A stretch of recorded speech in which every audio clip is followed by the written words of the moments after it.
Un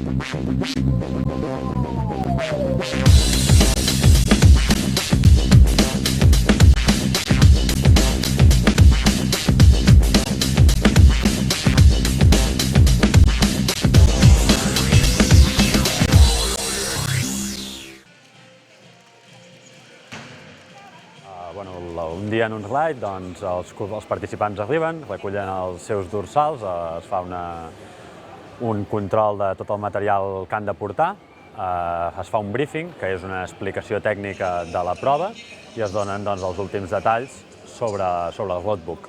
El roadbook és una mica doncs, la bíblia del que és la cursa. Ells saben on estaran amagades aquestes balises i doncs, els hi dona l'ordre, si han de ser lineals, és a dir, una darrere l'altra seguint l'ordre dels números, si ha de ser score, que poden escollir ells les balises que volen.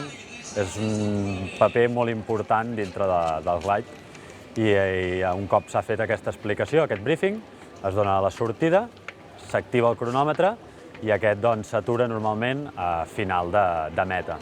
Pot ser que hi hagi alguna prova neutralitzada per seguretat, s'atura el temps, però en principi el temps sempre és seguit, des que surt fins que es tanca meta. Un ride d'aventura engloba totes les disciplines outdoor, totes les disciplines de muntanya a l'aire lliure que et puguis imaginar.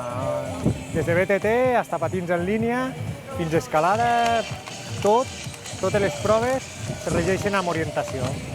Comences la prova, et donen un mapa, al d'això has de triar el teu itinerari. El més important en els rides no és la força física, l'estat físic, sinó més que res l'estratègia en l'orientació. I com que és un esport d'equip, és anar mantenint que els dos components estiguin al mateix nivell i que puguin aguantar durant tota la prova. Has de calcular que una prova dura 8, 6, 12, 15 hores, s'ha d'anar dosificant perquè és un treball d'equip. Tenim 4 categories. Categoria èlit és la categoria més llarga, més dura. Tenim participants que ja són experts, molts d'ells participen en proves nacionals i proves internacionals, proves de la Lliga, de la Copa del Món. Tenim categoria aventura, són gent que té un cert bagatge, però que encara no s'atreveixen a fer aquest salt. Tenim categoria iniciació, obert per qualsevol persona amb bona forma física que vulgui descobrir la sensació dels rides d'aventura d'orientació. I l'última és categoria familiar, amb un recorregut més petitó, format equip de pare, mare, nen, nena, tiet, avi, un adult i un infant.